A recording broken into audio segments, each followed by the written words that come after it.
এই এই 15 বছর 16 বছর যারা আবার সেনাবাহিনীতে ছিল, যারা অনেক টাকা পয়সা বানিয়েছে শেখ হাসিনার সহযোগী হয়ে, তাদের জন্য আবার বিদেশে এসে কিন্তু আপনার মতো স্ট্রাগল করতে হবে না। অফকোর্স, কারণ তারা তো আগে দুবাইতে ফ্ল্যাট আগে কিনে দিছে, বাড়ি টাড়ি কিনে রেখেছে। হ্যাঁ, টাকা পার করে দিছে, অ্যাকাউন্ট খুলছে, হুম। এগুলো তো আমরা জানি, দেখতেছি, এখানেও ঘুরেফেরা হুম। করতেছে। তো এরকম তো না, আপনারা বলতেছি না ভাই, আমার হাতে হুম। টাকা ছিল না, আমার হুম। কারণ আসার সময় তো ওরকম টাকা আনতেও পারি নাই, হুম। রিটায়ারমেন্টের টাকা কিছু পাইছিলাম। আমি মনে করেন আমার যখন রিটায়ারমেন্ট হয় তখন অল্প কদ্দুর টাকা ছিল, বা জমানো টাকা অল্প যা ছিল, আনতে পারি হুম। না টাকা পয়সা আনতে, তো এখানে আমার স্ট্রাগল করতে হয়েছে। এবং হুম। সেই জন্য অনেকে যেটা মনে করে যে বিদেশে আসলে এখানে আরাম, এবং এখানে হুম। কোনো কষ্ট হয় না, দ্যাটস নট কারেক্ট। সবাই যার যার পর্যায়ে, আমি বলবো শুধু আমারটা না, এরকম অনেকেই অনেক কষ্ট যাতনা ভিতরে দিয়ে গেছে, মেন্টালি, ফিজিক্যালি এবং সামাজিকভাবে। আহ, এবং দেশের ভিতরে আপনাকে বললাম না, অনেকে চাকরির জন্য গেছে, চাকরি পায় নাই, চাকরি দেয় নাই, হুম। হুম। ইন্টারভিউ সব হয়ে গেছে, ফাইনাল অফার লেটার পাবে, পায় নাই। ফোন করছে কেন বলতে চায় না, পরে বলছে দুঃখিত, আপনার উই হ্যাভ বিন ইনস্ট্রাক্টেড আপনাকে চাকরি না দেওয়ার জন্য। তো এই থেকে কষ্ট আর কি আছে বলেন? তো আমার কথা হচ্ছে এই জিনিসগুলো ভালো না আসলে। এই দেশের সর্বোচ্চ গৌরবের প্রতিষ্ঠান সেনাবাহিনীকে নিয়ে অবহেলা, হেলাফেলা, এই ধরনের তুচ্ছ তাচ্ছিল্য করা উচিত না। এটা মানে কিন্তু রাজনৈতিক অস্ত্র, রাজনৈতিক হাতিয়ারও বানানো উচিত না, আবার এইরকম অন্যায় ভাবে ছাঁটাইও করা উচিত না ঠিক, রাজনৈতিক হাতিয়ার অবশ্যই, সুযোগ দিয়ে। অবশ্যই সেনাবাহিনীকে প্রফেশনাল থাকতে দিতে হবে। তারা হুম। প্রশিক্ষণ এবং প্রস্তুতি নিবে দেশকে, যখন ডাক পড়বে দেশকে রক্ষার জন্য, সোজা কথা। এর হুম। বাইরে যাওয়া উচিত না, সেনাবাহিনী একটা স্টেপও দেওয়া উচিত না। এবং আমার এটা আকুল আবেদন থাকবে সেনা এবং সশস্ত্র বাহিনীর সকল অথরিটির কাছে, যে প্লিজ লিডারশিপ যারা আছে তাদের কাছে, আপনারা আপনাদের বাহিনীগুলোকে সঠিক প্রফেশনাল মানে পেশাগত দিক দিয়ে মান উন্নয়ন করেন, এবং রাজনৈতিক ধান্দাবাজি এগুলো বন্ধ করেন। যারা এইসবে যায় তাদেরকে চাকরি ছাঁটাই করে দেন, সোজা কথা। এইটা না করলে হবে না। এবং এখনো কিন্তু বিভিন্ন জায়গায় গত 16-17 বছরে বিভিন্ন জায়গায় যে স্বৈরাচার এবং বিদেশি এজেন্ট গুলো বিভিন্ন জায়গায় ঢুকে দিছে, সামরিক বলেন বেসামরিক বলেন, বিভিন্ন জায়গায় এইগুলোকে পরিষ্কার করতে হবে। সরকার যদি এগুলোকে পরিষ্কার না করে, এই ঘরশত্রু বিভীষণ আমাদের দেশে প্রবলেম ক্রিয়েট করেই যাবে। জি।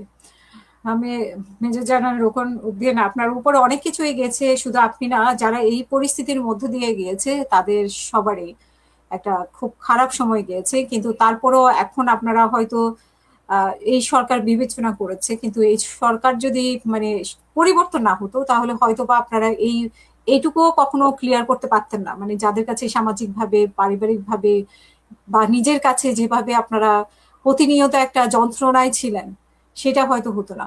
তো অ্যাটলিস্ট মানে মানুষ জানলো, পরিবার জানলো, সমাজ জানলো যে আপনাদের উপর কতটা অন্যায় হয়েছে। কিন্তু না, আপনাদের আমি সেই সময়টা আমি আপনাকে আপনার। যে যে জিনিসটা বলতেছিলাম, যে দেখেন, দেশ ছাড়ার লোক আমি কখনো ছিলাম না। হুম। আমি দেশের বাধ্য বাইরে হয়ে। যাওয়ার কোনো ইচ্ছা না আমার। আমার প্ল্যান ছিল রিটায়ারমেন্টের পর আমি দেশেই কাজ করব, হুম। ইন্টেলেকচুয়াল ফর্মে, এডুকেশন সেক্টরে, বিভিন্ন জায়গায় সোশ্যাল ওয়ার্ক এসবই করব। কিন্তু রিটায়ারমেন্টের পরে আহ, আমি ওই যে বললাম না, যে যখন আমি আমার শাশুড়ির বাসা মগবাজারে গেলাম, তখন আমি দেখলাম যে আমার পিছনে গোয়েন্দারা নজরদারি করতেছে সার্বক্ষণিক। আমি, আমার সন্তানরা টিউটরের কাছে যাচ্ছে ওখানে, আমার ওয়াইফ বাজারে যাচ্ছে তাকে, এই একটা সংস্থার লোক, আমি নাম এখন না বলি, এই গোয়েন্দা সংস্থার লোক তাদের পিছনে সবসময় নজরদারি করতেছে। তা আমি তো বুঝে গেছি, কারণ আমার চাকরির একটা বড় অংশ আমি গোয়েন্দা সংস্থায় কাজ করছি। তো আমি বুঝছি যে এটা এরা আমার হ্যাবিটটা জানার চেষ্টা করতেছে, আমার ডেইলি রুটিনটা জানার চেষ্টা করতেছে, এবং কোনো এক সময় রাস্তায় খালি পেয়ে আমাকে একা তুলে নিয়ে যায়।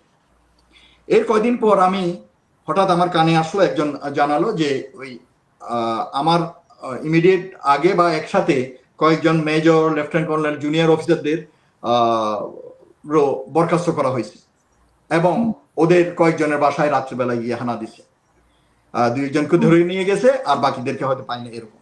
তখন আমার মাথায় আসলো, এই জিনিসটা আসলো যে ইট মাইট হ্যাপেন উইথ মি। তখন আমি চিন্তা করলাম, এই এখানে আইসা রাত্রেবেলায় আমার বাচ্চাদের সামনে, এই আমার শ্বশুর বাড়ির লোকজনের সামনে আমাকে ধরে নিয়ে যাবে, হোয়াট এ শেম।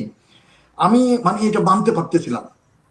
পরে আমি হুট করে ডিসিশন নিলাম, এটা আমি ওই আমার আমেরিকা তার কিছুদিন আগে আমি আমেরিকা বেড়াতে আসছিলাম, তো সেই জন্য আমার ভিসা ছিল, আমার পুরো ফ্যামিলির ভিসা ছিল। তো না পেয়ে এখন আমি হঠাৎ করে সিদ্ধান্ত দিনের বেলা নিলাম এবং চুপে চুপে রাত্রে আমার ওয়াইফকে বললাম যে মেন্টালি প্রিপারেশন নাও, we have to leave any time. তারপর আমি তারপর দিনে গিয়েই বনানী থেকে টিকিট করলাম। টিকিট করে আগে আমি আমার 3 বাচ্চা, ছোট ছোট বাচ্চা এবং আমার ওয়াইফকে পাঠাই দিলাম। পাঠাই দিয়ে ওদেরকে এখানে আমার ব্রাদার ইন ল থাকে, তার বাসায় উঠতে বললাম। আমি জাস্ট বাকি সব জিনিসগুলো ঠিকঠাক করে 1 মাস পরে আমি চলে আসলাম। এবং এই আসার সময় যে কি একটা শঙ্কা মানে ছিল যে কখন আমার ইয়ে করতেছে, তো আমি তো আসলে এইসব টেকনিক জানি, মানে কিভাবে আপনাকে ফলো করতো তারা কখন ফলো করে, যারা ফলো করতে এদেরকে শেক অফ কিভাবে দিতে হয় এগুলো তো আমি শিখাইতাম, আমি নিজে গোয়েন্দা প্রশিক্ষক ছিলাম। তো আলহামদুলিল্লাহ কোনো ইয়ে হয় না, তাদেরকে ইয়ে দিয়ে আমি এয়ারপোর্টে চলে আসছি। কিন্তু এয়ারপোর্টে আসার পর আসলে আমি খুব ইমোশনাল হয়ে গেছি। আমি যখন চুপচাপ এক জায়গায় বসেছিলাম, বিশ্বাস করেন হাসিনা, মানে আমি মেনে নিতে পারছিলাম না যে আমি আজকে এই চোরের মতো আমাকে আমার দেশ থেকে পালিয়ে যেতে হচ্ছে, আমার মাতৃভূমি থেকে পালিয়ে যেতে হচ্ছে। আমি দেশপ্রেমিক একটা সেনাবাহিনীতে একজন দেশপ্রেমিক অফিসার, আজকে আমি কি অপরাধে আমাকে এইভাবে চলে যেতে হচ্ছে, why, what have I done. আমি শঙ্কিত ছিলাম। আমি ক্যামেরা ট্যামেরা আছে, কারণ আমরা দেখছি এর আগে এয়ারপোর্ট থেকে এরকম লোকজনকে ধরে ধরে নিয়ে গেছে। ক্যামেরার দিকে নজর রাখতেছিলাম, ক্যামেরা থেকে একটু দূরে ছিলাম, মুখটাকে ফেস ক্যাপ দিয়ে মুখটা ঢেকে রাখতে, এইভাবে ইয়ে করে প্লেনে উঠছি। উঠার পরেও প্লেন টেক অফ না করা পর্যন্ত আমি নিশ্চিন্ত হতে পারিনি। পরে প্লেন যখন টেক অফ করলো, তারপরে একটা ঘুম দিলাম, আল্লাহর কাছে শুকরিয়া করে। এই তারপর তো আমার এখানকার কষ্টের কাহিনী শুরু হয়ে গেল, এটা যেটা আপনি নিজেও বুঝবেন বাইরে থেকে। তো এটা আমার কথা হচ্ছে যে এটা এই আমাদের বাকি সব অফিসারদের ভিতরে কষ্ট হয়েছে, কেউ জেলের ভিতরে, কেউ জেলের বাইরে, কেউ দেশে থেকে, কেউ দেশের বাইরে, এভাবে হয়েছে।